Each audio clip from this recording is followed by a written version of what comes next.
नमस्कार दोस्तों। तो स्वागत है आपका इजी टू लर्न में। तो मैं इस लेक्चर में आपके साथ डिस्कस करने जा रहा हूँ नेटवर्क थ्योरम्स के बारे में।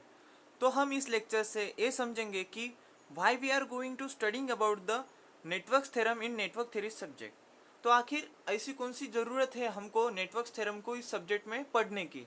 ठीक है, तो देखो अब हम इस सब्जेक्ट में ये थ्योरम पढ़ रहे हैं, तो इसके पीछे कुछ ना कुछ रीजन होगा, उसके वजह से ही हम इस सब्जेक्ट में ये जो थ्योरम है पढ़ रहे हैं।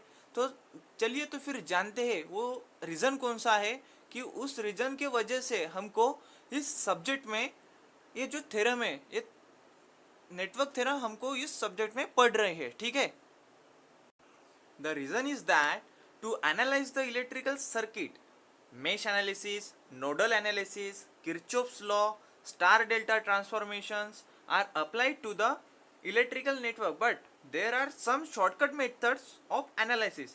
मतलब कि कुछ शॉर्टकट मेथड्स है। अब देखो वो कौन सी शॉर्टकट मेथड है। वो शॉर्टकट मेथड जो है वो है नेटवर्क थ्योरम। उसके वजह से हम इस पूरे सर्किट को अच्छे से सॉल्व कर सकते हैं विदाउट एनी कॉम्प्लिकेशन।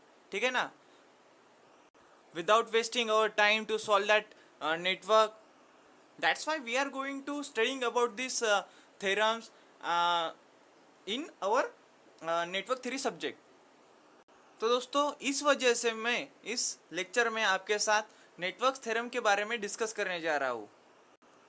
चलिए तो फिर दोस्तों देखते हैं कि कौन कौन सी नेटवर्क थ्योरम जो नेटवर्क थ्योरी के पॉइंट ऑफ व्यू से बहुत इंपॉर्टेंट थ्योरम है वो हम देखते हैं। ठीक है, तो देखो दोस्तों, ये रही वो 7 इम्पोर्टेंट थ्योरम जिसे मैं इस लेक्चर में इस इजी टू लर्न चैनल पर आपको अच्छे से समझा देने की कोशिश करूँगा, ताकि आप इस थ्योरम के ऊपर के जो प्रॉब्लम अच्छे से सॉल्व कर सके। ठीक है, तो पहली थ्योरम है सुपरपोजिशन थ्योरम, दूसरी थ्योरम है रेसिप्रोसिटी थ्योरम, तीसरी है थेवेनियंस थ्योरम, चौथी है नॉर्टन्स थ्योरम, पांचवी है मैक्सिमम पावर ट्रांसफर थ्योरम, छठी है कॉम्पेंसेशन थ्योरम और सातवीं थ्योरम है intelligence theorem as AC and DC circuit. ठीक है दोस्तों, तो दोस्तों ये हो गया इंट्रोडक्शन नेटवर्क थ्योरम के बारे में, जो हम नेटवर्क थ्योरी के सब्जेक्ट में यूटिलाइज करने वाले हैं आगे के लेक्चर में। ठीक है, चलिए तो फिर दोस्तों मिलते हैं नेक्स्ट लेक्चर में। धन्यवाद।